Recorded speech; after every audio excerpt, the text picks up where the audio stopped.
Hey guys, Mustached Tom here to review Watchmen Chapter 2. So, links in the description will be set for Watchmen Part 1, my review of it anyway. And this will just conclude the Watchmen animated movie. And after watching that, will say double that I think that the Watchmen movie, the live action one, was an underrated movie. And was a pretty faithful adaptation. I'm surprised by, at least from what I'm seeing from this, after the fact. But anyway, we're back in the era of Nixon being president, and we're getting a pretty slower opening with these two individuals talking in this dock, followed by another comic book opener. These comic book transitions sort of are our narration as to sort of what is happening while it's happening, and they do a better job of translating, I guess, or transitioning it between comic book and the events that are playing out as Rorschach is in prison, and he's dealing with his assaulters in the best way he knows how, and that's kicking all their asses after being locked up in the previous movie. But we then cut to Dan and Lori, who is inside his sub and his owl ship, to be more specific, and they talk a little bit about the hero life and what got them into it and what prior events led them to this journey of theirs.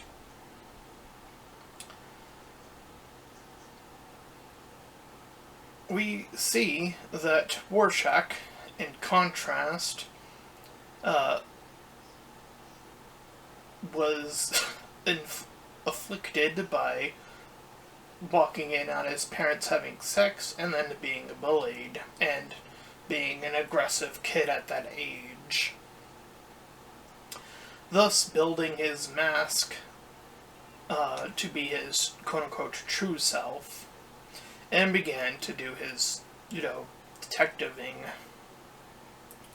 And Laurie asked perhaps the question of the movie pretty early on here about wondering who the people are when the masks are off, or, when the mask is done, the superhero life is done, what is left, or who are you in general, as she points out. But her and Dan are flirtatious, and they almost get on, but Dan doesn't quite get up in the world of the sex, not quite. Meanwhile, Rorschach gets visited by one of the prior crime syndicate people that he put away, I guess, and he wants to deal with him pretty badly, that he would have one of the guys begin to work at the jail cell to open it. But these moments are brief as we cut back to Dan and Lori, who head out on their little blimp to begin going back into the rescuing world, rescuing a group of people from a big fire that was set upon this building, which leads to the real sex. It is after the fact where he, Dan, wants to spring Rorschach from his prison to have him in the wings.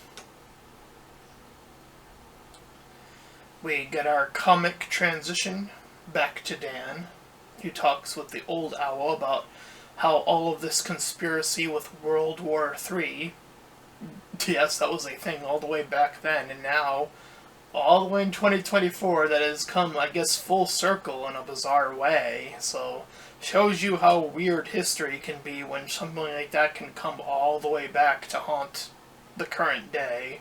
So, timing is everything, I suppose.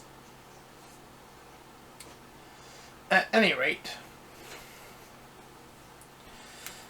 so Rorschach deals with the guys that are trying to get in. He has uh, the other guys, this other henchman number 2, we'll call him, cuts off the arms of henchman number 1 because Rorschach ties him up there, so he has to get through him.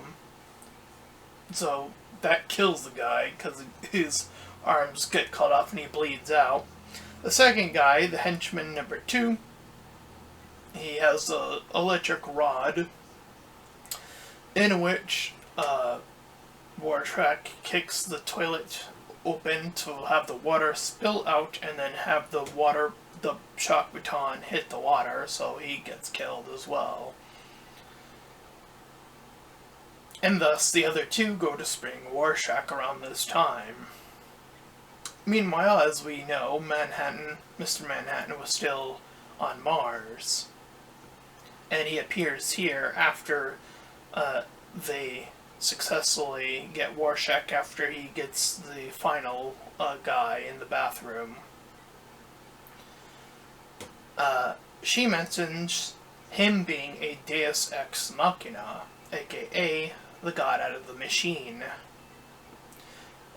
He's more of an atom-based thing, but they are in a machine, though, technicalities. Yeah, I've talked about when Deus Ex Machina has been used by reviewers in the wrong context before, so I just thought I'd point that out here. At any rate, he teleports her to Mars around this time. Thus, we cut back to our comic, very briefly,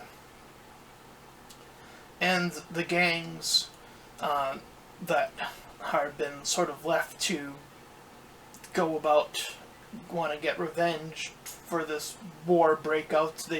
They learn of the widespread info that Rorschach has been lifted pretty early. But Mr. Manhattan sees that time cannot change and that everything is preordained, and some of all this sort of high knowledge nonsense that he's on all about. At any rate, Owl and Rorschach go over details while Laurie is debating Mr. Manhattan about if Earth is worth saving. Of course, I believe Mr. Manhattan his name is based on a secret Project War thing that was done around this time, and that while technically a character, he more so serves as a sort of allegory to that war and its spreading. So Laurie, it is discovered that the comedian was Laurie's true father, and she comes to that realization around this time while debating Mr. Manhattan. And he seems to finally input that she is a unique specimen and that each unique person on planet Earth could very easily argue that they too are their own unique specimens, and the prerequisite to that is all the sperm fighting for that opportunity to create that one unique being, and all of this, again, high level thinking of stuff beyond what you would expect, I guess. But Owl and Rorschach go to visit one of their previous allies, Adrian. I don't remember what his superhero name was I don't think they mention it. Nonetheless, it is here where they discover what Adrian is put together here. He is the one who orchestrated the comedian's death, and so on and so forth, and prompting this other invasion, this alien invasion, as a way to end the War of Worlds Part 3. And he succeeds. He creates this creature. We see a flashback of it. We see him place it in New York somewhere, and we see the damage that it does. And the news of this spreads all throughout the world to focus on that rather than the tensions between America and Russia, which again seem to have eluded us back, which it seems funky that now the revelation is, well, we better look to space again. It's almost like history is getting really close to repeating itself. It really does feel like that. So again, the timing of this movie is just really, really interesting, I suppose. So Adrian seems himself as the hero, and Mr. Manhattan even agrees with his conclusion. However, with Rorschach being someone who isn't going to be shackled down by this revelation and rather people know the truth, Mr. Manhattan gets him killed by blowing him up into nothing, into just a blood-gore mess. But, they all tried to stop him in one way or another. Laurie tried to stop him earlier. But it all ended up with, again, Rorschach just getting killed in that quick way. But Adrian and Manhattan have an interesting inquiry, which, again, the timing is just impeccable on this line delivery, and line in general, about how Mr. Manhattan says that nothing truly ever ends. And, well, if we look at where we are now, we're right back into this conflict being, this high-tension thing.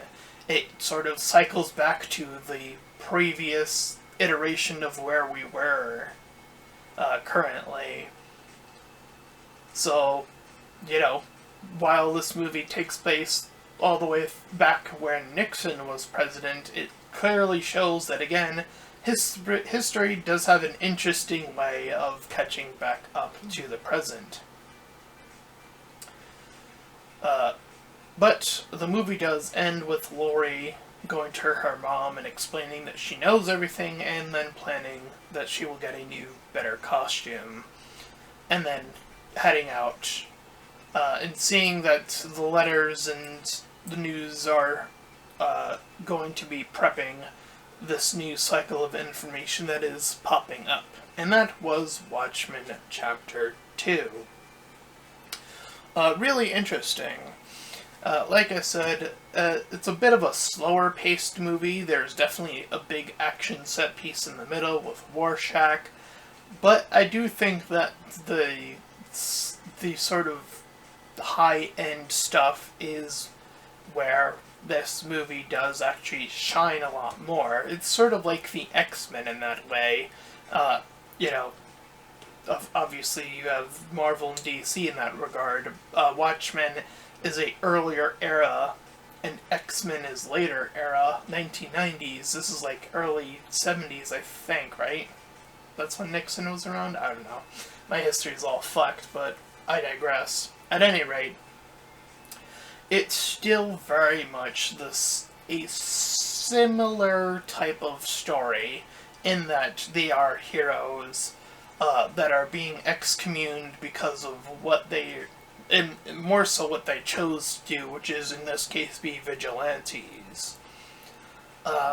And I've talked about how my own book, Syndicate X, is very much like X-Men, just in the current era. So much of it, too, is akin to also like Watchmen to a degree.